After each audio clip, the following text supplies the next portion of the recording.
महाराज उनके पावन चरित्र का अपने लोग श्रवण करते हैं, इससे भक्ति बहुत घनीभूत होती है। केरल देश में एक परम मेधावी सुधार्मिक नाम के राजा राज्य करते थे। धर्म पूर्वक चलना, प्रजा का पालन करना और भगवान नाम जप करना, शास्त्र विधि से बिल्कुल कभी प्रतिकूल एक भी आचरण जीवन में नहीं किया। तो उनके यहां महाभागवत चंद्रहास जी का प्रादुर्भाव होता है। भगवान के भक्तों का जिस कुल में प्रादुर्भाव होता है, वो कुल, वो ग्राम, वो नगर, वो देश परम पूजनीय हो जाता है। ये महाभाग्यशाली मूल नक्षत्र में प्रकट हुए हैं। लौकिक में अमंगल माना जाता है और भाव में देखो तो मूल कौन है? नक्षत्र भगवान। ऊर्ध्वमूल मधा शाखा मुसत्तम प्राहुरव्ययम। सबके मूल कौन है? श्री भगवान। किस नक्षत्र में पैदा हुए? मूल में, भगवत स्वरूप। और लोक में माना जाता है कि मूलन में पैदा हुआ है लड़का, अमंगल है, कुछ नष्ट ही होगा, संसार बड़ा विचित्र है। जैसे बालक रोता है ऐसे उनकी आवाज में कृष्ण कृष्ण। बड़ा आनंद हुआ सुधार्मिक राजा को कि हमारे कोई महाभागवत पधारा है, क्योंकि ये भजन करके पूर्व जन्म में ऐसी भागवती की स्थिति प्राप्त की कि अबोध अवस्था में ही श्रीमुख से कृष्ण नाम निकल रहा है। आनंद उत्सव मनाया जा रहा है। राजा है, राजकुमार प्रकट हुआ, और दूसरी बात वो स्वयं भक्त हैं और भगवान का ऐसा भक्त जो जन्म लेते ही कृष्ण नाम उच्चारण किया। ये आनंद ज्यादा दिन टिका नहीं। रोज बधाइयां हो रही, आनंद उत्सव मनाए जा रहे। शत्रु पक्ष के राजाओं ने मिलकर कहा यही अवसर है, आक्रमण कर दिया जाए और केरलाधिपति का सब पूरा महल घेर करके कोई एक भी न बचने पावे। शत्रु पक्ष के राजाओं ने घेर लिया। आसपास से राजा और सैनिकों ने घेर लिया। अब वो असावधान थे, आनंद में पुत्र हुआ है, बधाइयां, कोई संभावना ही नहीं थी। गुप्त रूप से शत्रु पक्ष के राजाओं ने आक्रमण करके घेर लिया। अब राजाओं की कई सेनाएं और इनकी असावधानी पूर्वक आनंदमयी वृत्ति में कोई पहले से पता हो तो तैयारी करते, तत्काल आक्रमण को रोकने का प्रयास किया पर असफल रहे। इनके सैनिक भी मारे गए, राजा भी मारे गए, राजमहल को घेर लिया गया, कोई भी एक भी बच के न जाने पावे। तो राजमाता जिनसे चंद्रहास जी का प्रादुर्भाव हुआ था, उन्होंने धाय मां को कहा कि मेरे पुत्र को बचाने में तुम समर्थ हो, मेरे तो प्राण नहीं बचेंगे, अगर ये लोग नहीं मारते तो मैं अपने पति के शव के साथ सती हो जाऊंगी। पहले ऐसी धार्मिक निष्ठा माताओं बहनों में होती थी कि धाय मां ने विचार किया कैसे बचा सकती हूं, आसपास तो सब सैनिक घेरे हुए हैं। तत्काल उसने विचार किया कि अगर हम इनको राजकुमार की तरह ले जाती है तो हमें भी मारा जाएगा और इनको भी मारा जाएगा।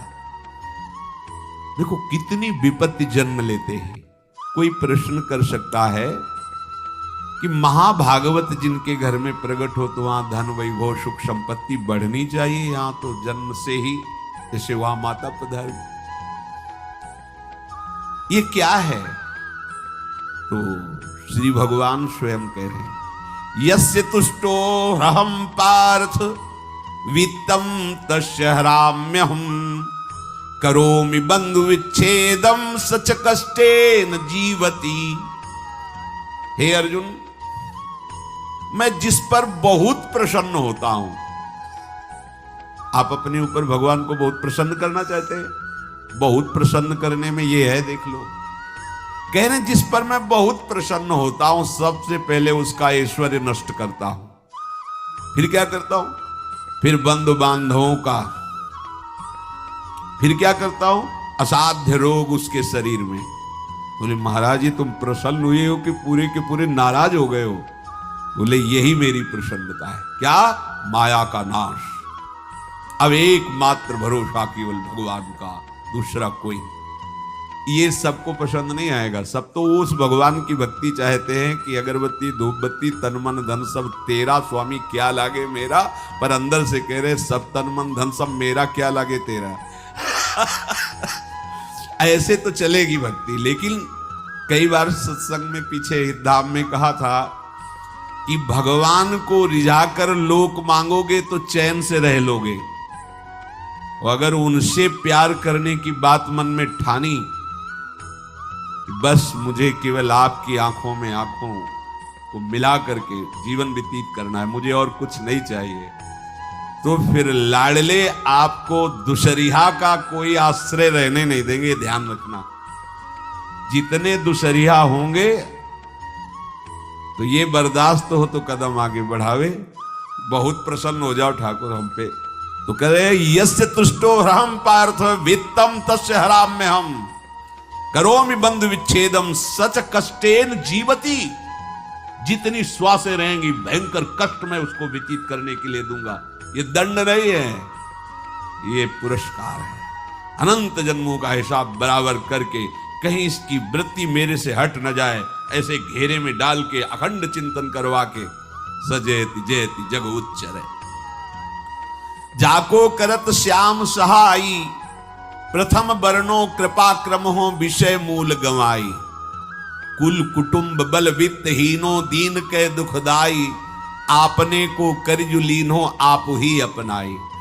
कह रहे हैं अब मैं वर्णन करता हूं श्याम सुंदर जिस पर कृपा करते हैं उस पर कैसा बर्ताव करते हैं। बोले सबसे पहले उसके विषय भोगों का नाश कर देते हैं, फिर दूसरी कृपा कोई परिवार का कोई मित्र कोई रिश्ते नातेदार उसकी तरफ देखेगा भी नहीं। फिर ऐसा दुख प्रदान करते हैं कि केवल एक भरोसा रह जाता है, एक भरोसा एक बल एक आस विश्वास, बस नाथ आपके सिवा हमारा कोई नहीं। बस वहीं से जो चमत्कार प्रकट होता है, त्रिभुवन में कोई उसकी समानता नहीं कर सकता जिस पर ठाकुर की कृपा है। पर इस कृपा को हजम करने के लिए इसीलिए संत संग किया जाता है कि पहले से वो तैयार कर देते हैं। जैसे आर्मी की ट्रेनिंग होती है ना, ट्रेनिंग के बाद भी बॉर्डर में लगाया जाता है, ऐसे ही संतजन ये ट्रेनिंग देते हैं। अब जो टिके तो टिके, नहीं तो घर बैठे जाके। अगर टिक गया तो गुरु मेहरबान, तो चेला पहलवान, भगवान भी परास्त नहीं कर सकते। उसमें ऐसी सामर्थ्य आ जाती है कि हर प्रभु के द्वारा दिए गए विधान को हंस करके स्वीकार कर लेता है, और ऐसा नहीं कि उसको कष्ट होता है। ये लोक भाषा में भगवान कह रहे हैं सच कष्टेन जीविता। नहीं तो जिस चिदानंद में वो सुख भोगता है वो ब्रह्मा को भी नहीं प्राप्त है जो भक्त को प्राप्त होता है। भक्त का वैभव दिव्य होता है, चिदानंद में होता है। ये तो पापियों के पास भी वैभव है, रुपया पैसा कुटुंब परिवार। भगवान के दास के पास जो वैभव होता है वो अचिंत्य है, तुम चिंतन भी नहीं कर सकते, ऐसा वैभव होता है। धाय माने सेविका का रूप तत्काल लिया, जिससे पोछा झाड़ू लगाने वाली, और कुछ दोने पत्तल डाले, उनके नीचे चंद्रहास जी को डाला, ऊपर से करके इसे माथे पे रख के निकले। सैनिकों ने पूछा इसमें क्या है, तुम उनका राजघराने के दोने पत्ते जूठे दिखा। ऐसे नीचे किया तो देखा सब ऊपर जूठन पड़ा। हाँ चल निकल जल्दी, भाग यहां से निकल। बस वो भागी, बचा ले गई। वो कुंतलपुर पहुंची और वहां के जो मंत्री दृष्ट बुद्धि थे उनसे प्रार्थना की कि मैं सेवा कला में बड़ी प्रवीण हूं और ये मेरा पुत्र है, अगर आपकी कृपा हो जाए तो कुछ समय के लिए हम आपकी सेवा में, महल सेवा में रहेंगी और हमारे पुत्र का पालन पोषण हो जाएगा। उनकी परीक्षा ली गई तो राजघराने की सेविका थी, परम प्रवीण थी, पर उन्होंने ये परिचय नहीं बताया। विधि विधान से राज की सेवा में प्रवीण दासी पाकर उसको अच्छा लगा, ठीक है आप रह सकती हैं। अभी चंद्रहास जी 3 वर्ष के ही थे कि धायमा पधार गए और ये हर समय कृष्ण कृष्ण कृष्ण कृष्ण कृष्ण नाम इनके चलता रहता था। अब जो उनका दुलार करने वाली थी धायमा, वो भी पधार गई तो कौन उनकी तरफ देखे। पर बहुत ही गौर वर्ण, बड़े ही सुंदर, अब वो गलियों में भटकने, निकाल दिया महल से जब धाय माँ मर गई, क्योंकि धाय माँ की सेवा के कारण उनको रखा गया था। 3 वर्ष के बालक गलियों में, तो कोई भी माँ देखती उनको तो कोई उनको वस्त्र पहना देती, कोई भोजन करा देती। ऐसे ही भगवान के भक्तों की बड़ी विचित्र लीला होती है। यहां चंद्रहास जी को जो भी माता बहन देखती कुंतलपुर के गलियों में, तो कोई वस्त्र, कोई स्नान करवा देती, कोई काजल लगाती, कोई भोजन पवा देती। परमहंसों जैसा जीवन कट रहा है। कृष्ण कृष्ण कृष्ण कृष्ण। 14 भुवनों में जिनकी अव्याहत गति है, जो सबको देखते रहते हैं, श्री देवर्षि नारद जी। ये कृष्ण कृष्ण बोलता है बालक, और इसका हरि के सिवा कोई नहीं। तो एक दिन एकांत में बैठे हुए थे बालक चंद्रहास जी, नारद जी पधारे हैं, भाई जी से मिले हैं। स्वप्न में कितने महापुरुष मिलते हैं जो भजन ठीक से करते हैं, ये बड़े बड़े महापुरुष आकर के उपदेश करते हैं। ये त्रिकाल सत्य हैं, कोई ऐसा नहीं है कि ये कहानी है, अभी हैं। जहां आप भगवत चिंतन करेंगे तो आपको परिचय बड़े बड़े महापुरुषों का मिलने लगेगा। नारद जी आए तो देखा आंख बंद की हुई चंद्रहास जी कृष्ण कृष्ण कृष्ण कृष्ण कृष्ण ऐसा उच्चारण कर रहे। त्रिकालज्ञ सर्वज्ञ नारद जी ने देखा कि ओहो, इतना छोटा बालक और कृष्ण कृष्ण बोल रहा है। नारद जी ने स्पर्श किया दुलार करते हुए, सुनो आंख खोलो। आंख खोल के देखा श्री देवर्षि नारद जी। नारद जी ने कहा, देखो हम तुमको एक अमोघ वस्तु देते हैं, और एक छोटी सी शालिग्राम की, इतनी बड़ी श्री शालिग्राम का जो वो दिया। बोले धो के पी लेना और दिखा के पा लेना, यही तुम्हारी सेवा पद्धति है। अर्थात स्नान करा दिया और जो तुम्हें मिले इनको अर्पित। तो उन्होंने विचार किया कि धोने के लिए, स्नान कराने के लिए पात्र चाहिए, भोग लगाने के लिए पात्र चाहिए। तो जैसे कोई पान की बीड़ी नहीं, तो ऐसे कपोल में शालिग्राम को रखे रहते, कोई पात्री नहीं, कोई सिंहासन ही नहीं, यही धुल गए। चरणामृत अंदर जा रहा, जब पाएंगे तो यही पा लेंगे, साइड में ऐसे करके फिर निकाल के। तो यहां कपोल में रखते छोटे से शालिग्राम चंद्रहास जी, और उपदेश किया भगवान के मंत्र का। जब कोई भगवत प्राप्ति के लिए चलता है तो भगवान ही गुरु रूप से प्राप्त होते हैं, वहां तक तुम्हें पहुंचा देते हैं या उन महापुरुष को आपसे मिला देते हैं। जब कोई भगवत प्राप्ति के लिए जहां चलता है तो ये भगवान अपनी तरफ से कृपा करते हैं। ये दृष्ट बुद्धि के जो महल में धाय माँ ने इनका आश्रय स्वीकार करवाया था, उसके एक पुत्र थे मदन जी, वो बड़े भागवत थे। और एक पुत्री थी जिसका नाम था विषया, वो बड़ी सुंदर थी, अभी छोटी अवस्था की थी। मदन जी का स्वभाव था भक्तों को भोजन पवाना। जो भगवत भाव के जन होते हैं उनके हृदय में ऐसा उत्साह होता रहता है कि जो वैष्णव हैं, संत जन हैं, इनको भोजन पवाने का मतलब श्री भगवान को भोजन पवाना।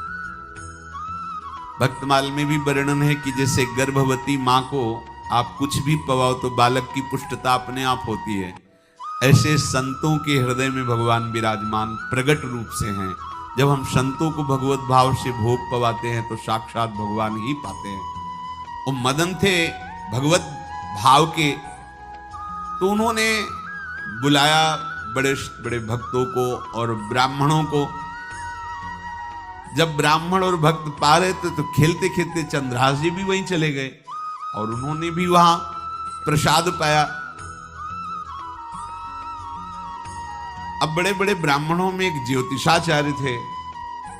दृष्ट बुद्धि जी ने हाथ जोड़कर प्रणाम किया और अपने परिवार को प्रणाम करवाया और कहा, यह हमारी पुत्री है। दृष्ट बुद्धि जी ने कहा, आप इसका हाथ देकर बताइए, इसको वर कैसा मिलेगा, कैसा ऐश्वर्य होगा। दृष्ट बुद्धि मतलब दुष्ट बुद्धि, ऐसा ही था वो, पर बड़ा विचित्र खेल है। इसकी बुद्धि एकदम विपरीत और पुत्र महाभागवत। भगवान का खेल है। वो भक्ति विरुद्ध और पुत्र भागवत। उन्होंने कहा वर, ऐसे दृष्टि डाली चंद्रहास जी वहीं पार, वो है इसका वर। वो इसे धाय का एक दासी का लड़का हमारी पुत्री का वर बने। बोले शायद आपने ध्यानपूर्वक रेखा नहीं देखी, वो हम देख लिए, यही है तुम्हारी पुत्री का वर। दृष्ट बुद्धि ने विचार किया कि एक भिखमंगा हमारी राजकुमारी पुत्री का दूल्हा बनेगा। पंडित जी को तो दक्षिणा दी, विदा किया और सैनिकों से कहा घर से निकलने न पावे बालक, क्योंकि ज्योतिष पक्की, ज्योतिष शास्त्र सत्य है, पर उसका सम्यक ज्ञान होना चाहिए। भला मुझ सम्राट के मंत्री की पुत्री, वो महामंत्री हैं दृष्ट बुद्धि, और ये एक भिखमंगा कैसे हो सकता है? बड़ा हृदय में जलन हुआ, ये तो बड़ी अपकीर्ति और दुर्भाग्य का विषय होगा, इसी को मरवा डालते हैं, काम खत्म हो जाएगा। निश्चय किया और जल्लादों को बुलाया और कहा बालक जो पंगत में भोग पा रहा है इसको ले जाओ और जंगल में मार के, और इसका कोई अंग हमें काट के दिखाओ कि हम मार, मतलब पक्का मार देना है। क्योंकि वो इतने सुंदर थे, इतने सुशील थे, इतने प्यारे लगते थे कि कोई भी मारने के लिए तैयार। इसीलिए उसने शर्त रखी, इनका अंग काट करके हमको प्रमाण में दिखाया जाए कि मार दिए गए हैं। चांडालों ने हाथ पकड़ा चंद्रहास जी को,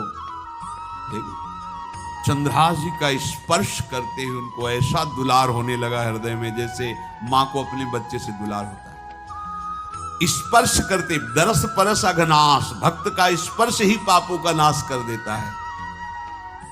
वो दो जल्लाद आपस में कहने लगे भाई जीवन हो गया लोगों को मारते हुए, कभी कोई पुण्य का काम नहीं। ये देखो भक्त संग का प्रभाव। इस सुकुमार विशाल नेत्र, कैसा सुंदर बालक जो हमारे चित्त को चुरा रहा है, इस दुष्ट बुद्धि मंत्री ने आदेश किया मारने का। भला इससे क्या बिगाड़ा इनका, क्यों मारना चाहता है? देखो वैसे तो मां पापी है ही है, क्योंकि जल्लाद घर में जन्मे हैं, पूर्व जन्म के पापों के अनुसार इस जन्म में न जाने कितनों को हमने काटा है। पर पता नहीं क्या हो रहा है, मेरे हृदय में ऐसी हिम्मत नहीं आ रही कि इस बालक को मैं मार सकूं। दूसरे ने कहा फिर अगर उसको तुम नहीं मारोगे तो तुम मारे जाओगे, कुछ तो करना पड़ेगा। नहीं नहीं, इस छोटे से बालक से क्या किसी को नुकसान। एकांत जंगल में ले गए और कहा तुम जानते हो हम तुम्हें किस लिए बुलाए हैं? चंद्रहास जी बालक थे, 5 वर्ष की आयु अब हो गई थी, तो उनका मुझे पता नहीं कि आप क्यों लाए हैं। बोले हम जल्लाद हैं, तुम्हें मारने का हुक्म दृष्ट बुद्धि ने दिया है, मारना तो पड़ेगा ही तुम्हें। हमारी इच्छा नहीं कि मारे, पर हम तुम्हें अंतिम बात पूछते, तुम्हें कुछ भी पसंद हो, कुछ भी, तो तुम कहो हम तुम्हारे लिए ला के देंगे, जो तुम्हें चाहिए बोलो, पर हमें वध करना पड़ेगा तुम्हारा। तो उनका मुझे कुछ और नहीं चाहिए, बस थोड़ा सा समय चाहिए। यदि आप मारना ही चाहते हो तो थोड़ा हमारी पूजा है हम कर ले, इसके बाद मार लीजिए। आपको तो बल है, अस्त्र हैं, मैं तो बालक हूं। उनका हाँ हम तुम्हें समय देते, तुम किसी को पुकार भी सकते हो, जो तुम करना चाहो कर सकते हो। चंद्रहास जी का मुझे मृत्यु का भय नहीं, बस कुछ समय दे दो। पूरा महाभारत हो गया था, टिटिहरी के अंडे नहीं फूटे थे। वहीं टिटिहरी का, तो टिटिहरी एक पक्षी होती है ना, टे टे करके उड़ती है, तो उसके अंडों के ऊपर एक हाथी का घंटा हो गया, गिर गया ऐसे। सब पूरा महाभारत में सब नष्ट भ्रष्ट, वो अंडे वैसे सुरक्षित। तो जो प्रभु भारत युद्ध में राखे भरही अंड, सोई मुंह को राखे जो राखत ब्रह्मांड।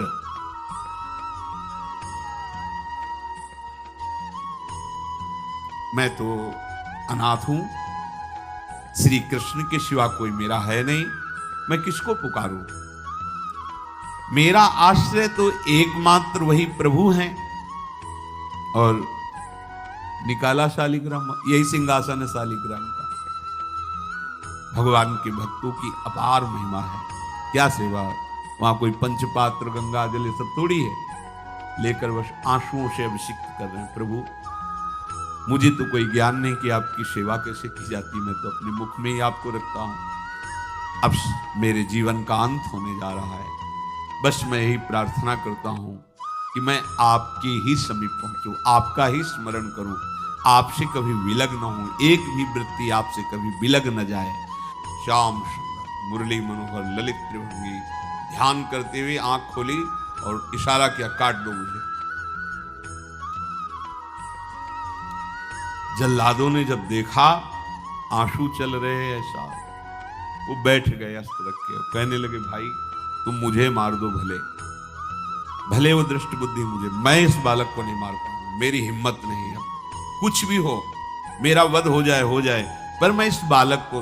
गिरे मुरझाई दया आई कछु भाए भरे, ढरे प्रभु और मति आनंद शोभिनी है। हुती छठी आंगुरी सो काट लई दूषण हो, भूषण ही भयो जाई कहीं सांच चीनी है। जब नेत्र का इशारा हुआ कि वध कर दो, तो जो बधिक मारने के लिए आए हत्यारे थे वो आनंद से एकदम प्रफुल्लित हुए और कहा मैं नहीं मार पाऊंगा तुम्हें। तो एक ने कहा देखो एक उपाय मुझे दिखाई दे रहा है, इस बालक में विशेषता तो है ही, पर इसके पैरों में देखो, बाएं पैर में एक छठी अंगुली भी है, किसी किसी को होती है। गांव में तो कहते छंगू या छंगा, जिसे होता है ना गांव में, और ये छंगा मतलब 6 अंगुली के। बोले इसको अगर काट लेते हैं तो प्रमाण भी सत्य, जिसकी कसम खवाएगा मैं खा लूंगा कि ये चंद्रहास जी के है, और मैं मार दिया। अब कौन इस बालक को ढूंढेगा, जंगल में छोड़ देते, अपनी तो सामर्थ्य नहीं। बधिकों ने, जल्लादों ने ऐसा ही किया और जाकर अंगुली दिखा दी, मैं बालक का वध करके आ गया हूं। उनको यह कि लाखों बार इन्होंने वध किया तो संशय का कोई रिश्तेदार थोड़ी है, वो तो बालक है, उसको मारने में क्या, हाँ ठीक है मार दिया गया। अब वो जो चले गए तो अंगुली जो कटी थी उससे रक्त प्रवाह हो रहा है। कृष्ण कृष्ण जगन्नाथ वासुदेव जनार्दन, हे कृष्ण हे जगन्नाथ हे वासुदेव हे जनार्दन, ऐसे नाम उच्चारण करते हुए मूर्छित हो रहे हैं चंद्रहास जी। वो छोड़ करके जल्लाद चले गए। चंद्रहास जी भगवान का स्मरण कर रहे हैं, तो जितने जंगल के मृग हैं वो सब मंडलाकार घेर के ऐसे। एक हुमा नाम का पंछी होता है, अगर उसके पंखे की छाया पड़ जाए तो चक्रवर्ती सम्राट का वैभव प्राप्त होता है। और वो भीड़ की भीड़ पक्षी आकर चंद्रहास जी के ऊपर ऐसे घेरे हुए हैं। आसपास मृग मृगी मृग शावक सब घेरे हुए हैं। बीच में चंद्रहास जी कृष्ण गोविंद दामोदर माधव ऐसे उच्चारण कर रहे हैं। जो भगवान के चिंतन में मगन रहना अपना स्वभाव बना लेता है, तो देखो ऐसे हत्यारों के हृदय में भी दया गई, क्योंकि दया समुद्र भगवान का स्मरण जो करते हैं उनमें ऐसी महामहिम दिव्यता आ जाती है। कोई भी कितना भी निर्दयी हो, अंदर से वो भले जल रहा है द्वेष के कारण, पर कहीं ना कहीं ये द्वेष आंतरिक राग का सूचक हो। वो भी भक्त को प्यार करता है, पर भक्ति ना होने के कारण वही उसका राग द्वेष में बदल जाता है। कोई भी हो, अंदर से जब भक्त के प्रति जलन पैदा करता है तो उसमें मूल होता है भक्त की महिमा, भक्त का महत्व, पर उसे ना प्राप्त, जैसे कहते हैं कि वो अंगूर खट्टे हैं और हट नहीं प्राप्त कर पाए तो अंगूर खट्टे हैं। बकाया महत्व सबके अंदर होता है। दुष्ट से भी दुष्ट के अंदर भगवान के भक्तों का महत्व होता है, क्योंकि सबके हृदय में भगवान विराजमान है। अब चंद्रहास जी भगवत स्मरण करते हुए पक्षियों के और मृग आदि के बीच में हैं। उधर भगवान का एक विधान तैयार होता है। वह देश भूमि में रहत लघु भूप और सुख सब एक सुत चाह भारी है। कुंतलपुर के ही अधीन एक चंदनवती नाम की राज्य नगरी थी।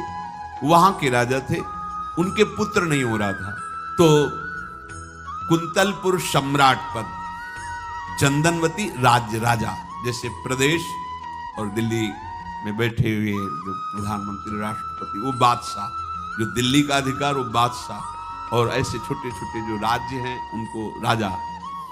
तो ये चंदनवती के राजा कर दिया करते थे, प्रत्येक राजा को कर देना होता था बादशाह को। इनके पुत्र था नहीं और कर देने के लिए कुंतलपुर ही जा रहे थे, तो रास्ते में देखा कि बहुत से मृग और पंछी ये घेरे हुए क्या है, तो एक कौतूहल सा कि क्या है बीच में, आसपास मंडलाकार मृग, फिर वो विहंग पक्षी जो भगवान के आश्रित है, भगवान कैसी व्यवस्था करते हैं। वो चंदनावती के राजा दौड़ करके कौतूहलवश, क्या है यहां, मृगी पंक्तियों के बीच में पक्षी, हुमा नाम का बड़ा पवित्र पक्षी हिमालय आदि में पाया जाता है, जिसके ऊपर इसकी छाया पड़ जाए वो ऐश्वर्यवान हो जाए।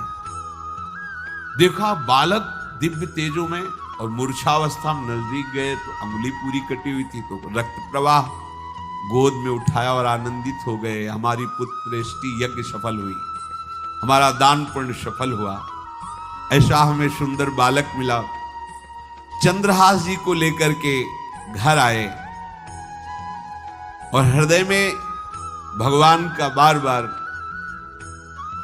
कृपा प्रसाद मना रहे हैं, मुझे भगवान ने पुत्र दिया। चंद्रहास जी को लेकर आए, आनंद मंगल बधाइयां बजने लगी, बहुत सी संपत्ति न्यौछावर कर दी। 5 वर्ष के चंद्रहास जी हैं। पूछा बेटा तुम्हारे माता पिता कौन? कहा श्री कृष्ण। परिवार में कौन है? श्री कृष्ण। मतलब तुम्हारा कोई नहीं है? नहीं है श्री कृष्ण। समझ गए कि भगवान ही हमें कृपा करके ऐसे महाभागवत पुत्र को दिया। और है कौन? वास्तविक कोई नहीं श्री कृष्ण के सिवा। बड़ा उत्सव मनाया और अपने राज सिंहासन का अग्रिम अधिकारी युवराज पद चंद्रहास जी को। अब तो पूरे राज्य में आनंद की वर्षा हो रही। राजा मन में विचार कर रहे हैं कि ऐसा प्रतापी भक्त हमारे यहां आया है, अब हमको किसी को कर देने की जरूरत नहीं। तो जो हर महीने वर्ष में जो बंधा हुआ कर था उन्होंने नहीं दिया। 1 बार 2 बार 3 बार जब कर नहीं पहुंचा तो सम्राट ने आदेश किया मंत्री को कि चंदनावती से कराना बंद हो गया है। क्या बात है? यदि वो अहंकार से युक्त हो तो आक्रमण करके नष्ट करो, यदि समस्या है तो उसका सहयोग करो। बादशाह के आदेश से वहां दृष्ट बुद्धि पहुंचे तो युवराज पद पर चंद्रहास जी विराज, जिनको मारने के लिए जल्लादों के हाथ में दे दिया था। पूरे पूर्वासी ऐसा प्रभाव चंद्रहास जी का है कि सब कृष्ण भजन करते हैं, सब आनंद में मगन रहते हैं। चंद्रहास जी थोड़ा सयाने हो गए थे तो पूर्ववासियों को उपदेश देते, 1 बार हमारे राज्य में भोजन पाया जाएगा 24 घंटे में, और सबके घरों से आरती की शंखनाद घंटानाद सुनाई देना चाहिए। सबके यहां शाम के रोज नाम कीर्तन और भगवत कथा होनी चाहिए, क्योंकि आयुष्यम चपलम तादृक जल बुद्बुद सन्निभम चिंतयध्वम जनामूढ़ा माधवम वर्षम सुस्थिरम। भाइयों, ये आयु बड़ी चंचल है, कब शरीर छूट जाए पता नहीं, पानी का बुलबुला कब फूट जाए कोई पता नहीं। इसलिए माधव श्री कृष्ण का नाम कीर्तन, उनकी आरती पूजा, उनका ध्यान और 1 टाइम भोजन। पूरे नगर में अब सोचो कितना भक्ति का प्रभाव होता है। पूरा नगर में, हर घर में आरती, पूजा, कीर्तन चक्रवर्ती सम्राट के लक्षण स्वाभाविक चंद्रहास जी में प्रकट होते थे। अब दृष्ट बुद्धि जब वहां गया, देखा युवराज पद पर, पहचाना कि वही बालक है, ये तो चंद्रहास है, क्योंकि काफी समय तो महल में ही रहे थे दाई मां के साथ और अच्छे से पहचान थी। अब उन्होंने विचार किया कि ये तो बहुत अनिष्ट हो गया, हमने तो मारना निश्चित किया था और जल्लादों ने इसको छोड़ दिया और अब तो ये राजा का राजकुमार बन गया। तो राजा से कहा कि पहली बात, युवराज पद पर बैठालने के पहले तुम्हें सम्राट को सूचना देनी चाहिए थी। दूसरी बात, अभी तक तुमने कर नहीं दिया। जानते हो कि अगर सम्राट का भाव बदल गया तो एक क्षण में तुम्हारे राज्य को नष्ट कर दिया जाएगा। तो राजा ने हाथ जोड़कर चंद्रावती के राजा ने कहा, महाराज आप ही अब हमारी रक्षा कर सकते हो। तो उसकी दृष्टि चंद्रहास पर थी, इसको मरवाना है, क्योंकि पंडित ने बताया था यही पति बनेगा। अरे तो अब तो आनंदित होना चाहिए कि अब तो राजा बनेगा, अब तो बढ़िया है। लेकिन चंद्रहास जी को यदि आप सम्राट के पास भेज देते हैं और सम्राट निश्चित प्रसन्न हो जाएंगे चंद्रहास को देख के, तो वो तुम्हारे इस अपराध को क्षमा कर देंगे। युवराज पद दे दिया और भेंट नहीं दी, कर नहीं दिया महीनों से, तो ऐसा करो चंद्रहास जी को भेज दो। राजा ने स्वीकार कर लिया। और पहले लोग बिल्कुल धर्म से चलते थे, कहीं भी अधर्म का लेश नहीं। एक चिट्ठी लिखी दृष्ट बुद्धि ने और चंद्रहास जी से कहा खोल के पढ़ना नहीं, मेरे पुत्र मदन को देना जाके, और मदन तुम्हें फिर आगे का कार्य सम्राट से मिलाना, माफी करवा देना, ये सब करवा देगा। पर ये चिट्ठी तुम रास्ते में खोल के नहीं देखना। और वैसे भी किसी का पत्र खोल के देखने का धर्म नहीं कहता। अगर कोई पत्र दे तो ये नहीं कि इसमें क्या लिखा है, नहीं, या तो हिम्मत नहीं है, इतनी धैर्य नहीं है तो मत लो। अगर धैर्य है तो हाथ में लेकर जहां तक पहुंचाना वहां तक पहुंचा दो, नहीं तो वो कार्य ही मत लो। ये अधर्म है कि आप बीच में उसको खोलकर पढ़े। पहले लोग बहुत धर्मात्मा होते थे, एक एक बात धर्मयुक्त होती थी। चंद्रहास जी को चिट्ठी दी, चंद्रहास जी ने पत्र को अपनी पाग में खोस लिया और कुंतलपुर के लिए चले। अब इनका किशोर अवस्था में प्रवेश हो चुका था। एक सुंदर कुंतलपुर के बाहरी रमणीय बगीचा था, वृक्ष बहुत सुंदर सुंदर, पुष्पवाटिका भी, बड़ा मनोरम लगा। घोड़ा बांध दिया वृक्ष में और पहले सरोवर का बड़ा निर्मल जल होता, जल पिया, हाथ मुंह धोया, थोड़ी देर भगवान का ध्यान करते रहे वृक्ष के नीचे और फिर लेट गए तो नींद आ गई। भगवान बड़े कृपालु हैं। जो भगवद आश्रित होता है त्रिभुवन में कोई उसका अमंगल नहीं कर सकता। अपनी सहेलियों के साथ दृष्ट बुद्धि की वही राजकुमारी जिसके साथ इनका ज्योतिषाचार्य ने कहा था यही पति होगा, वो अपनी बहुत सी समान वयस्क अवस्था की जो किशोरियां थी उनके साथ हो, और ये राजवाटिका थी, इसमें घूमने के लिए आई।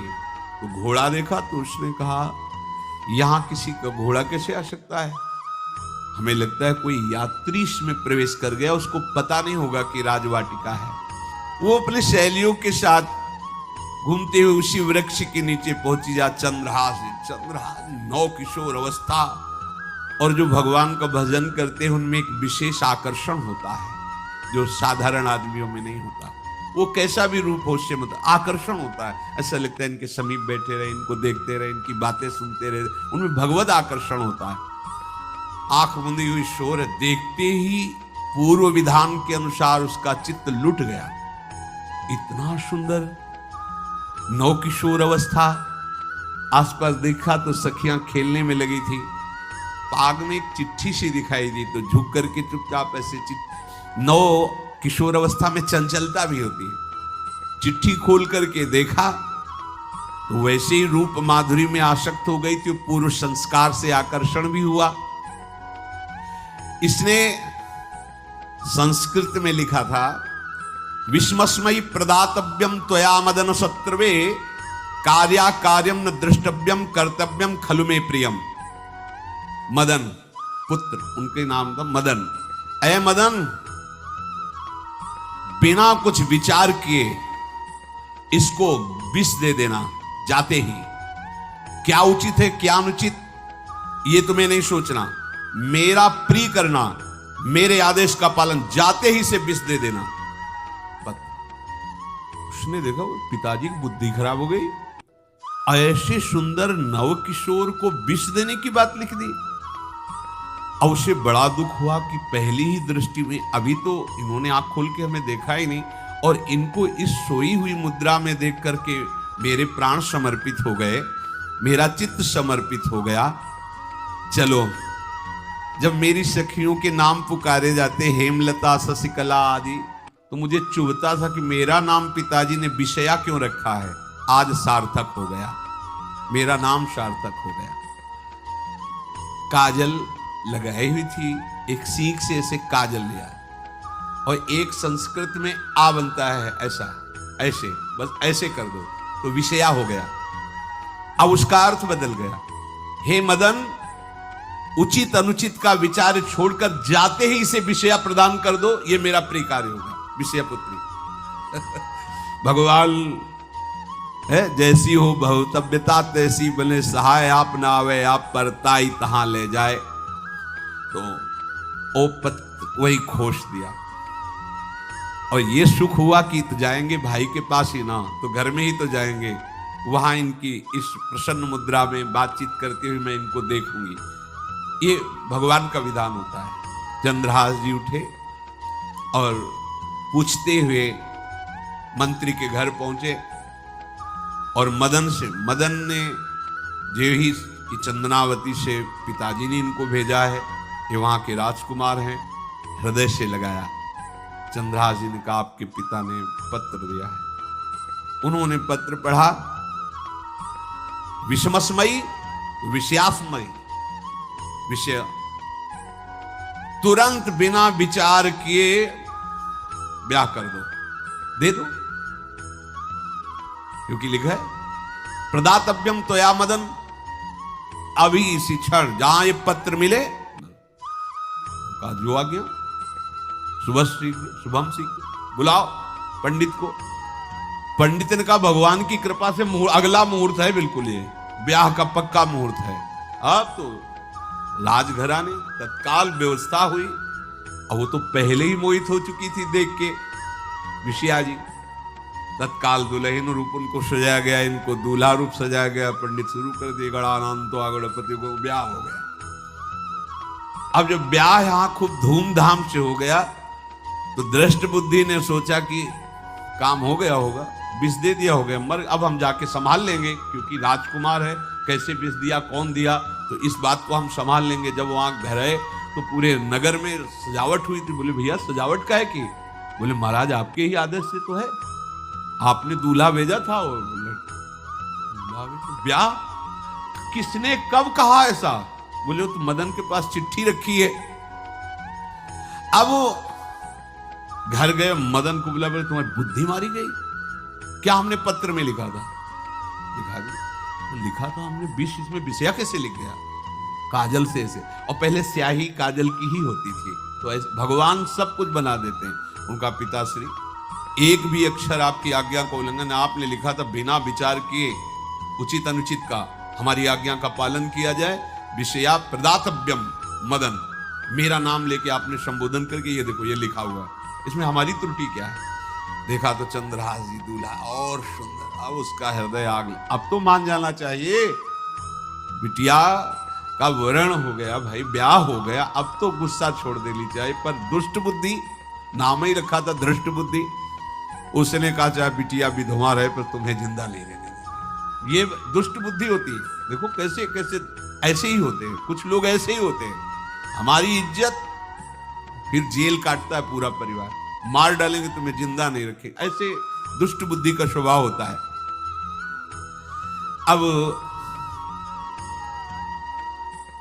भाव जब बिगड़ जाता है तो फिर पकड़ में नहीं आती बात, यही समझ जाना चाहिए था। चरणों में प्रणाम करके कि अब तो तुम हमारे बेटे के समान हो, ये भी राज्य तुम्हारा, वो भी आनंद लो। अब बड़ा सुख का कार्य। लेकिन जब नकारात्मक सोच आ जाती है तो बुद्धि कंट्रोल में नहीं रहती, वो फिर उद्दंडता करने, उसका निश्चय गलत होता है।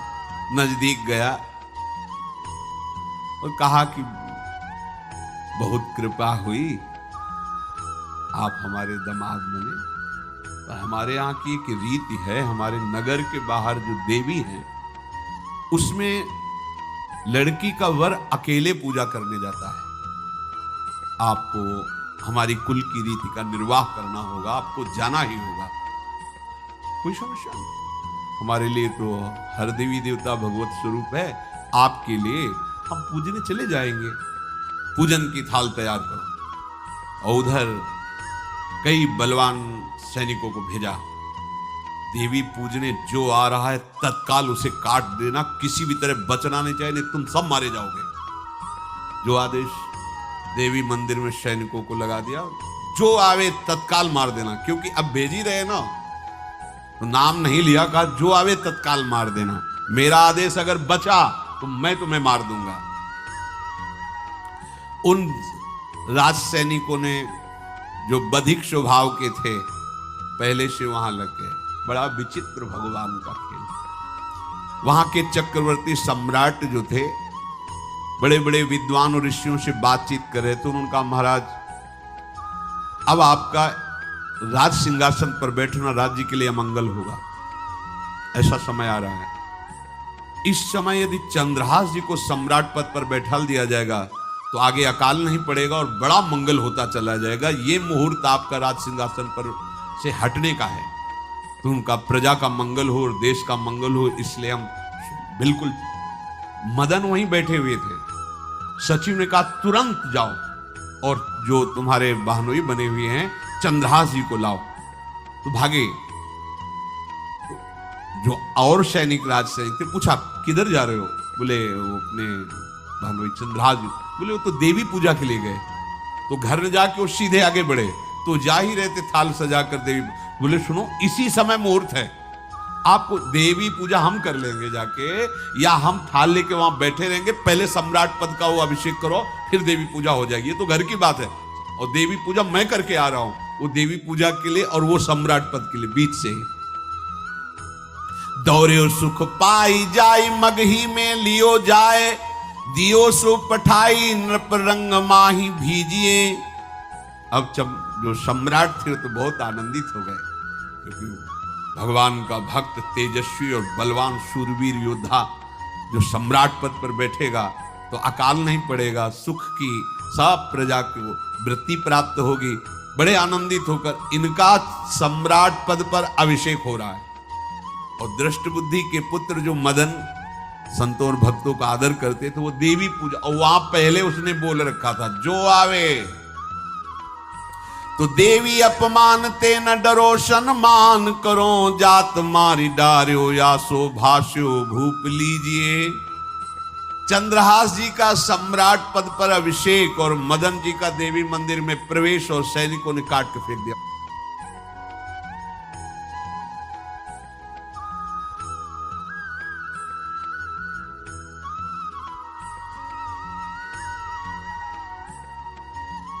मदन ये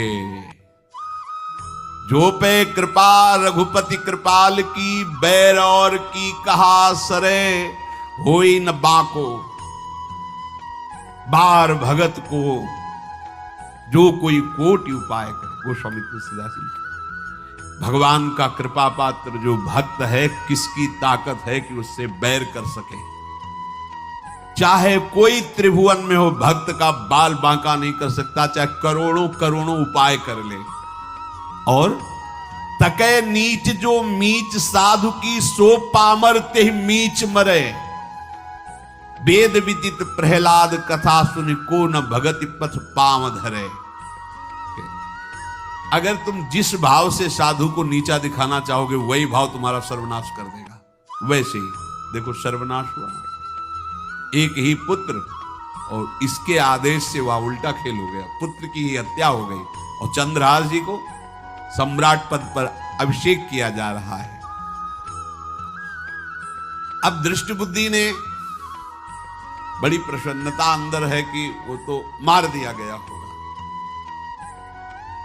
सैनिक आए और बोले महाराज आपके पुत्र का वध हो गया है। पुत्र का वध कैसे?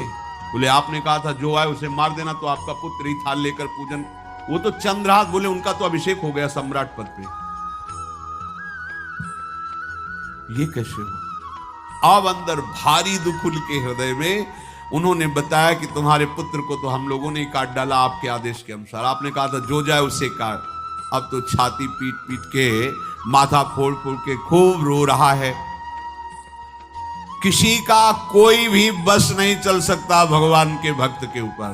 तंत्र मंत्र दुनिया का जितना भी सामर्थ्य है, ये भक्ति को ऐसे खिलवाड़ नहीं है।